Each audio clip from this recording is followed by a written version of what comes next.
Les temps forts de la Révolution française et de l'Empire, 1789-1815. L'année 1789, la fin de l'Ancien Régime. Face aux difficultés du royaume, le roi Louis XVI décide de réunir les États généraux pour le 5 mai 1789. En effet, Louis XVI n'a plus d'argent en caisse et a besoin de l'accord des représentants des trois ordres, le clergé, la noblesse et le tiers-état, pour lever de nouveaux impôts et réformer ceux existants.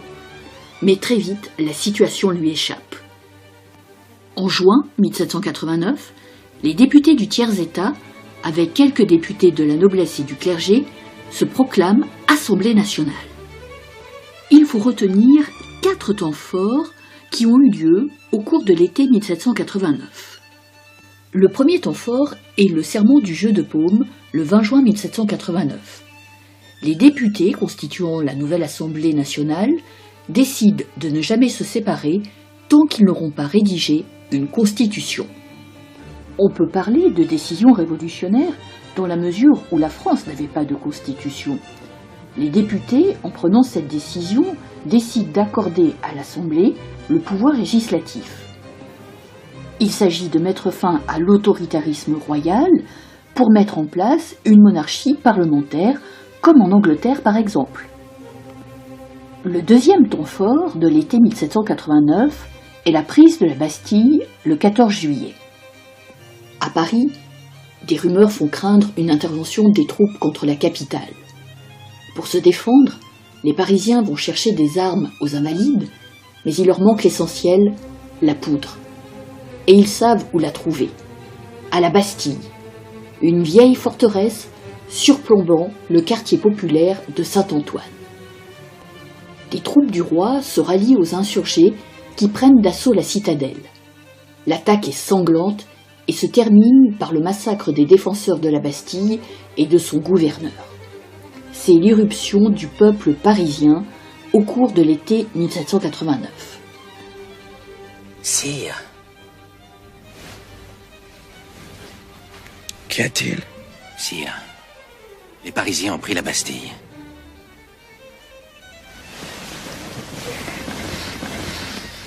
Pris la Bastille? Pourquoi? C'est une révolte? Non, sire. C'est une révolution. Dans le reste du pays, une grande peur s'étend dans les campagnes.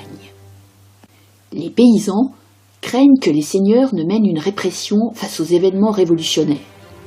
Ils pillent alors les châteaux et brûlent les terriers, les documents qui contiennent les droits seigneuriaux. Pour apaiser les campagnes, dans la nuit du 4 août, les députés votent l'abolition des privilèges, mettant ainsi fin à des siècles de domination seigneuriale. C'est le 3e temps fort de l'été 1789. Le 4e temps fort a lieu le 26 août 1789. La Déclaration des droits de l'homme et du citoyen est votée. C'est un acte fort de la Révolution. Les députés, inspirés par les grands philosophes français et anglais, votent dans l'enthousiasme cette déclaration de 17 articles, commençant par cette phrase impensable sous l'Ancien Régime: « Tous les hommes naissent et demeurent libres et égaux en droit ».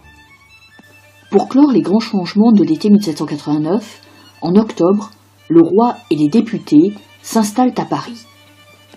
Les changements survenus au cours de l'année 1789 et la rédaction de la première constitution française en octobre 1791 laissent penser que la Révolution est terminée. C'est loin d'être le cas. La chute de la monarchie. Louis XVI est loin d'accepter tous les changements. Le 21 juin 1791, il tente avec sa famille de rejoindre des troupes fidèles afin de rétablir son autorité.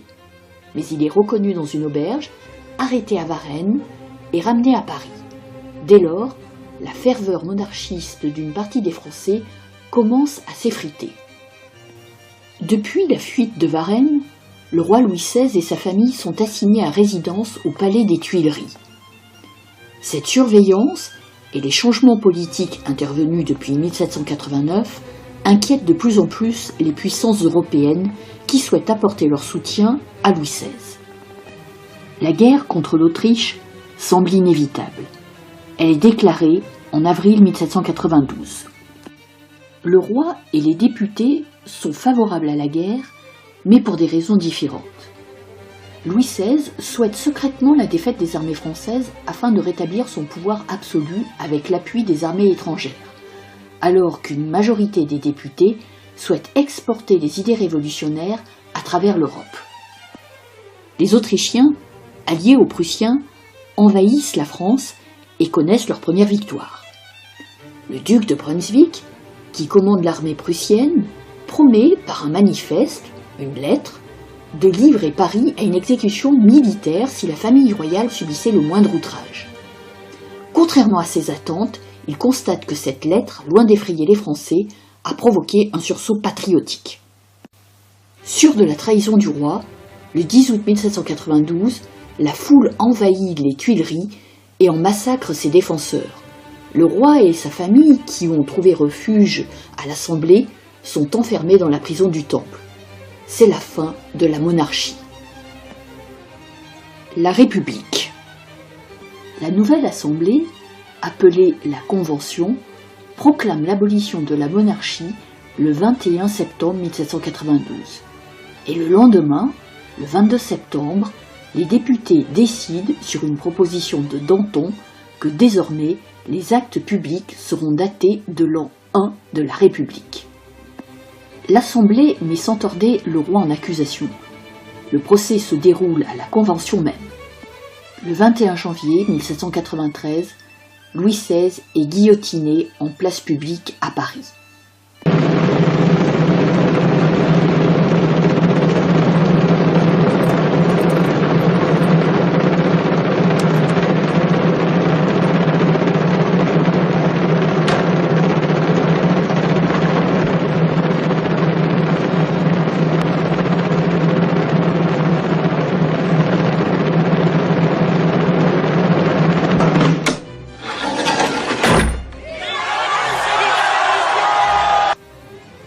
La jeune République doit faire face à des menaces. En 1793, la France est envahie par ses ennemis européens, tandis que les royalistes se révoltent dans l'Ouest et le Midi. Pour faire face à ces menaces, les montagnards, députés de la Convention et dirigés par Robespierre, font voter des lois d'urgence, c'est la terreur. La Convention confie le gouvernement à un comité de salut public dominé par Robespierre. Avec la loi sur les suspects et les exécutions de masse dans les départements révoltés, la guillotine tourne à plein régime. On estime qu'il y a eu environ 20 000 victimes. La terreur prend fin progressivement au cours de l'année 1794, avec la victoire des armées de la Convention et l'élimination de Robespierre. Napoléon Bonaparte. En novembre 1799, le général Napoléon Bonaparte met fin à la République par un coup d'État et établit le consulat. Il est sacré empereur des Français sous le nom de Napoléon Ier en décembre 1804. Je suis Napoléon. Je suis empereur.